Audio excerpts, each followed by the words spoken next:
Welcome to Over 50 and Frank, the podcast that says the quiet parts out loud. I'm Shannon, also known as Frank, when I drop the filter. Around here, we talk about aging, menopause, wellness, and life after 50 with honesty, humor, and zero apologies. If you're over 50 and craving real talk, pull up a chair, and also feel free to send this to a friend. Today's conversation is one so many women are curious about, but often hesitate to ask out loud, even to their doctor. I'm joined by Dr. Myra Ahmed of Mochi Health to talk all things hormone replacement therapy. We break down how to tell the difference between perimenopause and everyday stress, address the big question everybody asks first, is HRT safe, and walk through how providers determine the right hormone formula for each individual woman. If you've been wondering whether HRT could help you feel more like yourself again, this conversation will give you clarity and context. Let's dive in. It feels like everybody is talking about perimenopause and menopause, and more companies are walking into offering this as an option. Why do you think this is now? Are we all just suffering in silence? Honestly,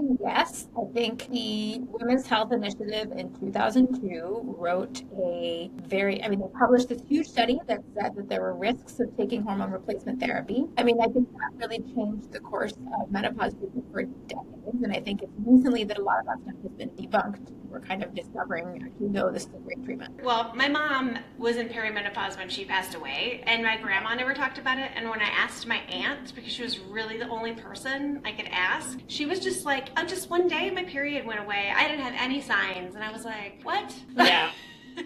No, and I think it's become so much more normal for women to talk about having symptoms for decades, right? I think so the average person with menopause experiences symptoms for 7 years before their symptoms either slow down or they get on treatment. So a lot of people associate, I saw this wonderful graph, and people are just they think that it's basically hot flashes and weight gain, but it's more than that. I was 40 and ended up in the emergency room because I thought I was having a heart attack, and they're like, no, it's just anxiety. And a lot of people just say, is it perimenopause or is it stress? There's a lot of questionnaires out there that they're helpful reference points for women going through menopause. I think one is called WCS or something. And then there's another one that's a 22 question for women to talk about psychological symptoms, vasomotor symptoms, and I forget what the third category is. But there's a lot of these questionnaires can be helpful to parse these out of what is anxiety and what is menopause type symptoms. I have had an increase in anxiety in my early 40s, and I feel like mine's also situational too.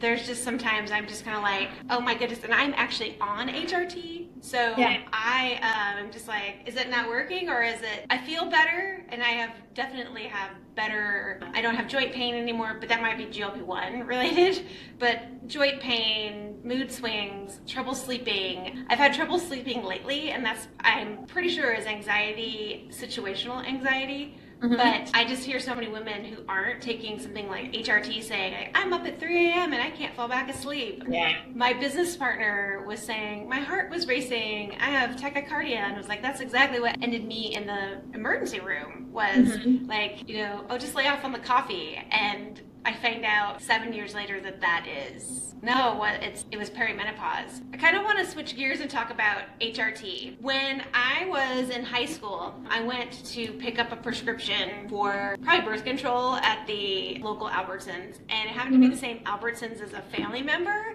and I went home with their Premarin. Okay. They went home with my birth control.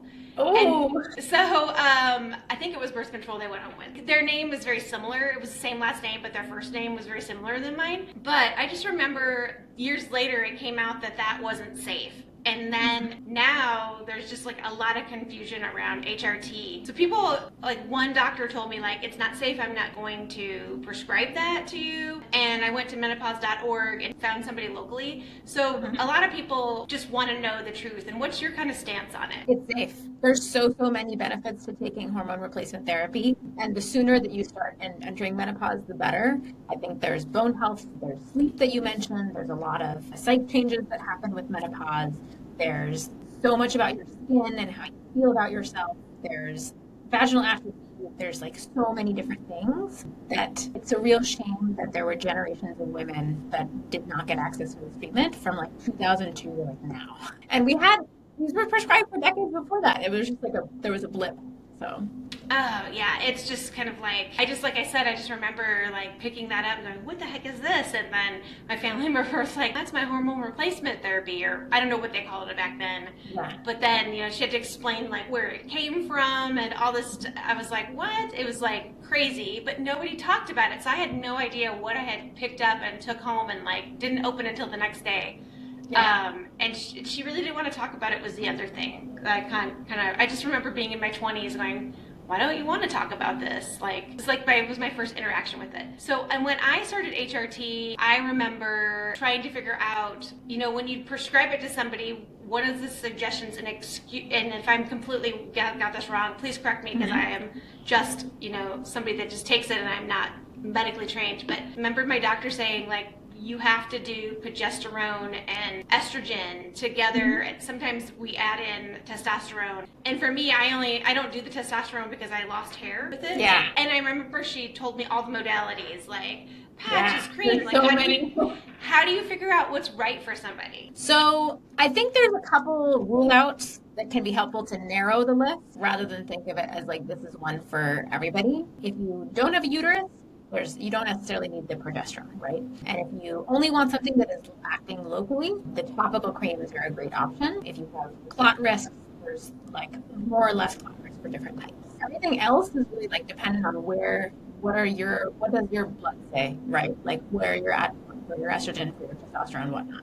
And I think the general philosophy is that start slow and then taper up as needed. Like I said, they started me low on testosterone and then I went up and then I started noticing hair loss and they were saying that's the GLP-1 and I'm like, I've been on a GLP-1 for 2 years and I've never had hair loss until now. So it's not the GLP-1. And I lost weight slowly. So when I was on it, where my friends were losing 2-3 pounds a week and I would just lose a pound a week. And I think that actually really helped. But that's a topic for another conversation, which kind of segues into like kind of my next question, honestly. Like, we gain weight in our 40s. Like, I had a baby when I was 37 and the next year lost 30 pounds so easily and then kept it off for a few years and then I started to gain weight in my 40s. So how can HRT help with that?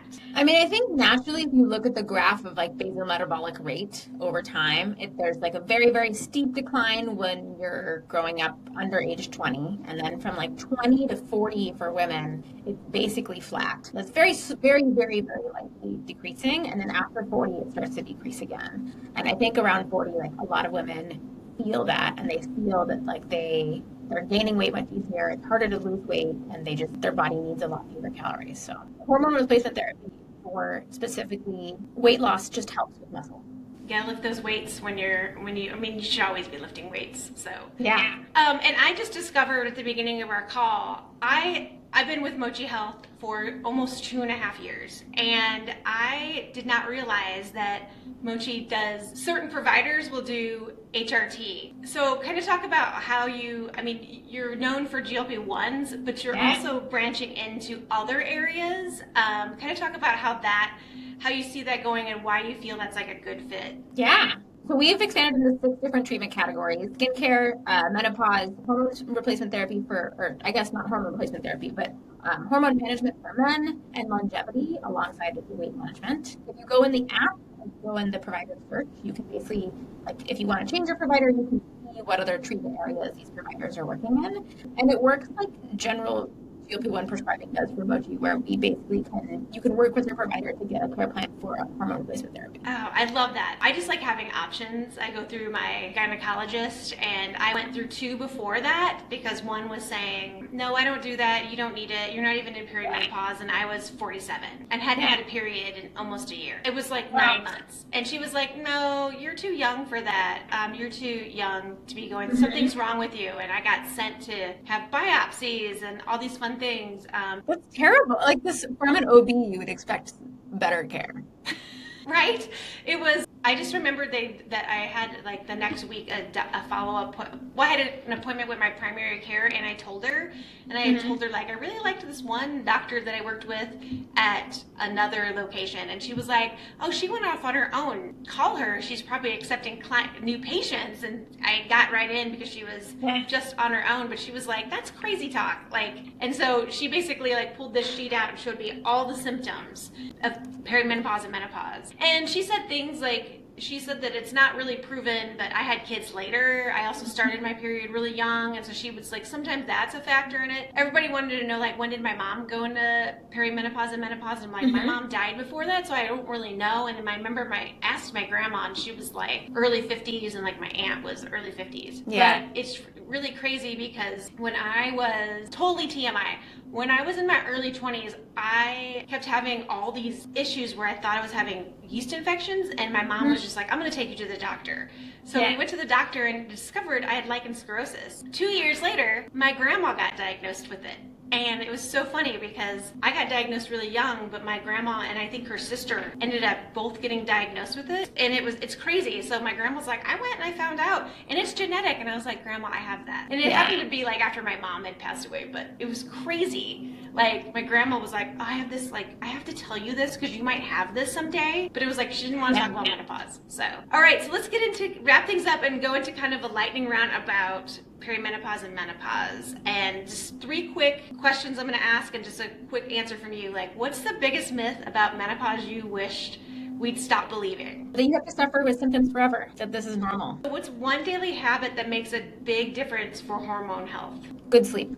I love that. I wake up at 3 a.m. every morning and can't fall back to sleep. But I've been really I think it's anxiety. It's the time of year. Like, yeah. And so many people struggle with sleep. It's always hard. Yeah, I didn't have that problem until probably like 2 weeks ago. It's anxiety. So I just am like, maybe I know what I need to do. I need to start working out. I need to drink water. I need to limit my screen times. And I started yesterday, so we'll see. So finish this sentence. Women at midlife need to know that menopause is coming. Education about menopause, people who are not yet menopause, needs to be better.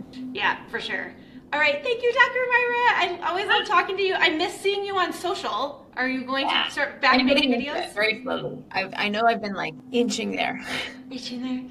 Well, I love seeing your videos, and I know other people that love you and follow you love seeing your videos too. But you've built such an amazing company with Mochi Health. People will always ask, like, you've been with them so long, like, why? I'm like, because they're amazing, and they keep adding things. I remember when I was in San Francisco, I did ask you, like, are you going to do HRT? And you were like, I don't know. And it's now I see that you're doing it, and it makes me proud to be a customer and be part of like the Mochi. Well, we're happy to have you.